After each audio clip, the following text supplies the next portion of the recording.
If you are struggling with deciding what shares to buy, you might want to consider exchange-traded funds, and they're usually abbreviated as ETFs. And the great thing about exchange-traded funds is that it takes a lot of the groundwork out of the equation for you.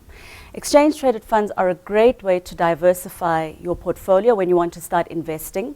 Also, they tend to be more cost-effective than buying individual shares, because buying one exchange-traded fund gives you exposure to a basket of shares or an index of shares. So it's a great way for you to get started. The great thing about them is that obviously they're JSE listed, which means that you can buy and sell them just like any other share. As I mentioned, they're cost effective. So in terms of the admin costs, you're buying one exchange traded fund which represents or is linked to an index of other shares, which means you don't have to buy a whole lot of individual shares.